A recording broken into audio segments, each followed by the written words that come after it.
Thanks for staying with us here on TVC Breakfast. It's now time for us to look at what the papers are saying this morning. The Nation newspaper says power tussle in PDP NWC deepens. The Blueprint newspaper, EU hails INEC's progress on post-2023 electoral reform. This Nigeria 2027, INEC EU raised concerns over electoral reforms. Yakubu, outgoing chairman, declares National Assembly delay could disrupt planning. European team presses for transparency in results outcome. Next is Leadership Friday. North Central Commission's 140 billion naira 2025 takeoff budget. Senate's approval includes 10 billion naira for cars, travels 9 billion naira, phone calls 1.2 billion naira. Interesting stuff. Now, the Daily Times, steer clear of illegal transactions on Osun local government funds. Assembly warns banks. The Punch newspaper, Southwest states tighten borders amid banditry surge in Kwara. Osun, Ondo deploy tactical teams, riot police in border communities. Next is the Platform Times. PSC, that's Police Service Commission, launches whistleblowing policy to tackle bribery, fraud in police recruitment. Citizens urged to expose bribery, fraud, sexual exploitation, etc. Weekend hope, recurring fake kidnap troubling. Ondo CP laments. We'll talk about that. Now, the Guardian newspaper, how brand Nigeria suffers for misdeeds of few abroad. And last but not least, Calvin Bassey, Nigerian fans are mad, cherishes their high level of passion. So I'll be doing this with my colleagues, Toma, Ria, and of course, Lamine. You happy with me? Yep. All right, then, let's get down to brass tacks. If you look at the Nation newspaper, I think it's a standalone when it comes to the PDP, past tussle, because the issue of the PDP, talking about the party reaffirming its position that they will be having their convention on the 15th to 16th November 2025. So much so that the issue is coming from Akwa Ibom, dissolution of leadership and all of that. So others are saying they're having factions, they're having crises. But Debo Logo is saying no, there is no crisis. There is no they don't have faction. But this is a party that we're saying you're supposed to be the opposition party. Why are you, you guys are still at loggerheads within the party? You see, it's funny when one man, just one man, can throw a whole party into disarray. The National Working Committee took a decision that the Akwa Ibom State Working Committee should be dissolved because their tenure is over and it is so close to their next meeting. Yeah. And the National Secretary sent a letter to the Akwa Ibom Working Committee saying, forget what the NWC said. You guys are still illegal. Come on, man. That's just the beginning and the end of the whole crisis that we are having there. So the question now is, does the Samuel Anyanwu, does he have the power to go against the whole National Working Committee? Yeah. Does he? I mean, I don't have to be a member of the PDP to know that he doesn't, because he is a member of the National Working Committee. So why is he at loggerheads with an organization that he is part of? I think there are a whole lot of stories under that we may not know, and even if we do, I don't think we'll want to discuss it on this Part of the things that he said was that they do not subscribe to people being a member of two political parties. You can't be one person and then you are here. Of course there. Not. And that's what Femi Falana said, that our politicians, they are not ideologues. They don't have any ideology. I know that you always talk about, you're also big on ideology. Like, what exactly are these people preaching? Exactly. And I'm also of the opinion that you cannot be here or there. You have to be in one place. But talking about the PDP, every time we speak about them, it's like they're having one conflict or the other. And that's my problem. If you want to be a viable opposition, this is not the right way to go about it. 2027 is almost here. We talk about power tussle, and I see it a lot in the PDP. One person doesn't want to bend for one person. And it just goes a long way to show the kind of people that are there. You're rather fighting yourselves rather than telling us the ideologies and what you want to do for 2027. You're not telling us, this is what the candidates will do for the betterment of Nigeria. You're rather fighting for your own pocket head or your own stomach infrastructure. When it gets to PDP, I get tired of the conversations because we've had enough of it. Put your house right and be that viable opposition that we need. Absolutely. I think that this PDP tussle is not just about Akwa Ibom. It signals a lot of like Bria rightly said, conflict within the party. Yeah. But I'll just say this very quickly because I know you have to move on. In Nigeria's political history, divided parties rarely win or have staying power. That's right. They can't even stand the test of time. That's the problem. They said united will stand, divided will fall. So if you're united, of course, you'll be strong. And the fact is that Olamide, they used to be such a strong party. So to see everything that is happening, I'm like, if one person will not bend for one person at the end of the day. Politicians are always interested in what benefits them. But it's not working for them, actually. It's not working for them. Now let's move on to the Blueprint newspaper. EU hails INEC's progress on post-2023 electoral reform. Commission tasks National Assembly on Electoral Act amendment. Invitations to 2027 election observers to be out soon. That's according to Chairman Yakubu. This Nigeria is also towing the same line. 2027, INEC EU raised concerns over electoral reforms. Yakubu, outgoing chair, declares National Assembly delay could disrupt planning. So according to the head, the INEC boss, Yakubu, Mahmoud Yakubu, saying that there were 23 recommendations that were made to them. So divided into judicial reforms, administrative reforms, and that of the electoral reforms, etc. Some of them are beyond their powers. So the one that belongs to them, which is administrative, they've addressed it. But the rest lies on the tables of the National Assembly. And the National Assembly is not tackling it as quickly as though INEC would want them to tackle it. The National Assembly should know that it's not just INEC that's asking for these reforms. The whole of Nigeria is asking for these reforms. And part of the reason that we're elected into the National Assembly is to listen to Nigerians and do the needful. Right now, what Nigeria really needs is a free, fair, and credible election. And the laws that will make this happen, that responsibility falls squarely on their shoulders, so they should take it up.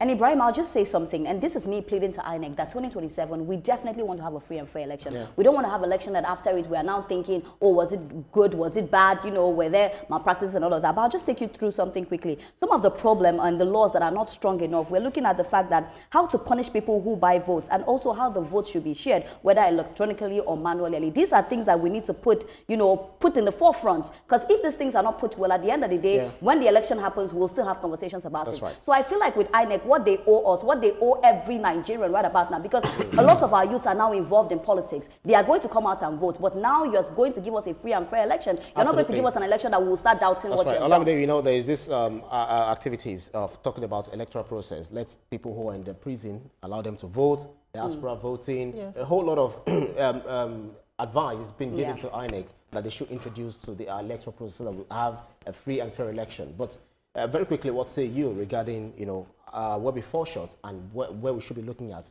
come 2027? I think it's wonderful that the EU is hailing us for the few electoral reforms that we've put into place, but I think they're essentially telling us, keep up your global democratic standards. There's a standard worldwide for what democracy should look like, for what voting practices should look like in order for the best outcome for the people. And so international best practice says that at least 2 years before an election, policy should be put in place. So we can train staff so that we can put the infrastructure on ground for free and fair elections. So EU is essentially saying to me, it's not really a hailing. It's saying, get your act together. Let Nigeria be truly democratic. If not, they'll be brought to book. Let's practice global best practices. And we're seeing how important policy is in terms of elections. That's right. Let's move on to the Leadership Friday. North Central Commission's 140 billion naira 2025 takeoff budget. Senate approval includes 10 billion naira for cars, travels 9 billion naira, phone calls 1.2. Why are you coughing? 9 billion what? 9 billion what? I'm thinking of the phone calls. As we go at these figures, we tend to talk about it from the angle of, this budget is too much, it's huge. But we're looking at the National Assembly that comprises of 360 senators, 360 lawmakers, as well as 109 senators. And then we have the, staff, the clerical department and all of that. So it's a huge complex. Yes, I know. So this money can be justified. 1.3 billion for phone calls. 1.2. 1.2 billion. Even if it is 1 billion.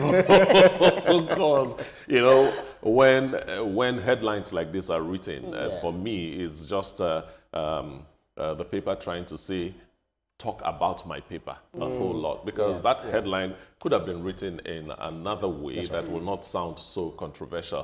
But breaking it down, it's good for an average Nigerian to see how taxpayer money absolutely. I guess the tariff hikes are affecting all of us. So the phone calls, those phone calls, man, 1.2 billion. Who are you talking to travel 9 billion, and one other thing there is 10 billion. Those billions just make your back head in the real. day, if you were used to doing extra cool, you probably would be able to justify. No, Ibrahim. My problem is when we hear these big figures for all of these things.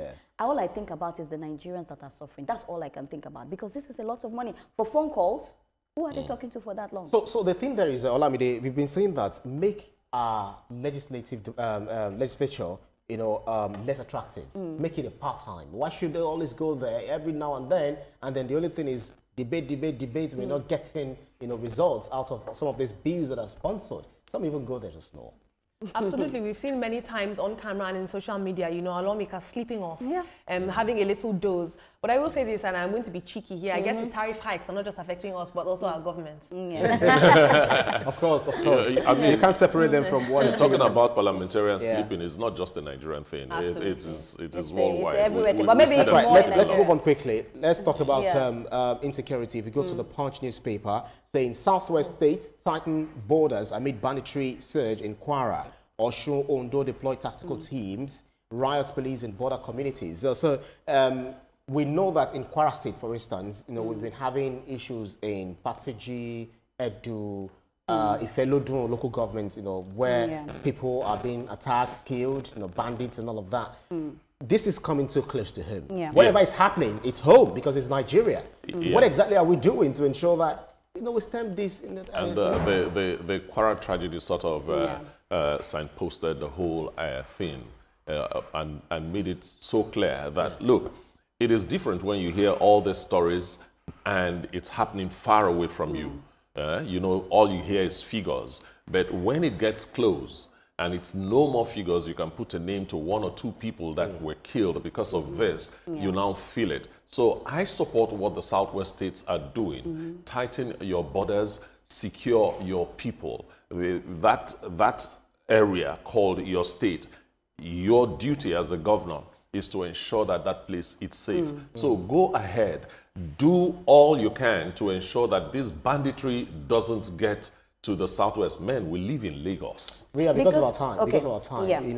A very related story, if you look at the Platform Times, the Police Service Commission is launching whistleblowing policy to tackle bribery, fraud in police recruitment, urging citizens to expose bribery, fraud, sexual exploitations. Whistleblowers assured confidentiality, safety under law. We've always had this, from time immemorial. I've always spoken about accountability. See something, say something is what they always say. But when you report, what actions have they taken over time? It's not new. When we talk about bribery, corruption, etc. But in the police force. Oftentimes, people are also tired of reporting because when you report, nothing happens. I say it all the time. Olamide, they need to be brought to book. If people are not brought to book, how do you loves bringing people to book? Honestly, because if you don't go further and bring people out, then how do you believe that a change can be made? And now I want to talk about the fact that they are tightening the borders. Etoma, it worries me. Why are they doing it now? Your borders should always be tight for your citizens. You shouldn't wait until something happens before you now start saying, oh, let's tighten the borders. What about the citizens? Are we thinking about them? And what happened in Kwara is really bad. We're looking at it affecting people, daily lives. People have died. People's brothers, people's families. Insecurity really hurts me in Nigeria. And I think these borders need to be tight and not wait for disaster to happen. We should always prepare, and not wait for something to happen before we start taking, charge. And also people should be brought to book. All those criminals. Finally, we bring them to this table. Can I just quickly add that this whistleblowing policy, it seems like a good one. But it's not just about in terms of recruitment. We also have to look at the fact that they're trying to reinforce public trust